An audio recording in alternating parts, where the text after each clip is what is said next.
Hello everyone, let's study with Vandana Agarwal में आपका स्वागत है।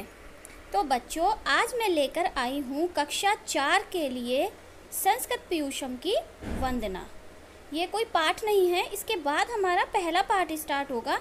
लेकिन जैसे कि सबसे पहले हम स्कूल में आकर प्रार्थना करते हैं, वैसे ही कोई भी पुस्तक स्टार्ट करने से पहले जो लैंग्वेज की होती है तो उसमें एक प्रार्थना होती है। तो ये वही प्रार्थना है जिसमें बच्चे भगवान से संस्कृत में प्रार्थना कर रहे हैं। अब वो प्रार्थना कैसे है, आइए इसे पढ़ते हैं।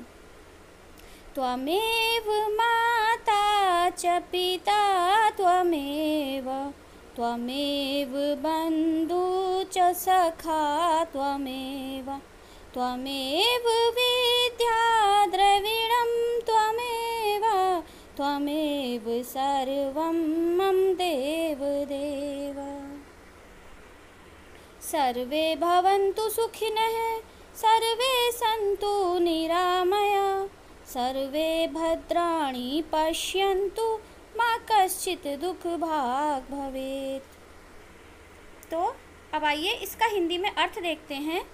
बच्चे भगवान से प्रार्थना करते हुए कह रहे हैं, त्वमेव माता च पिता त्वमेव, हे प्रभु तुम ही माता हो और तुम ही पिता हो। त्वमेव मीन्स तुम ही, ठीक है, और चा मीन्स और। हे प्रभु तुम ही माता हो और तुम ही पिता हो। त्वमेव बंधुश्च सखा त्वमेव, तुम ही भाई हो और मित्र भी तुम हो। त्वमेव विद्या द्रविणम त्वमेव, तुम ही विद्या हो और तुम ही द्रव्य अर्थात धन हो। त्वमेव सर्वम मम देवदेव, हे देवों के देव तुम ही मेरे सब कुछ हो। सर्वम मीन्स सब कुछ और मम मीन्स मेरे। तो हे देवों के देव तुम ही मेरे सब कुछ हो। अब देखिए इस छोटे से श्लोक में या कहीं प्रार्थना में कितनी गूढ़ बात छिपी हुई है। सबसे पहले माता को कहा गया है क्योंकि माता का स्थान सबसे ऊंचा होता है। उसके बाद पिता को कहा गया है कि तुम ही मेरी माता हो और तुम ही मेरे पिता हो। जब माता पिता नहीं होंगे तो कौन सहारा होगा? भाई, तुम ही मेरे भाई हो। और अगर भाई भी नहीं है तो फिर मित्र ही सब कुछ होता है, तो आप मेरे मित्र हो। जब हमारे साथ कोई भी नहीं होता तो हमारे साथ होती है हमारी विद्या। तुम ही मेरी विद्या हो और तुम ही द्रव्य या धन हो, और धन का स्थान सबसे अंत में दिया गया है,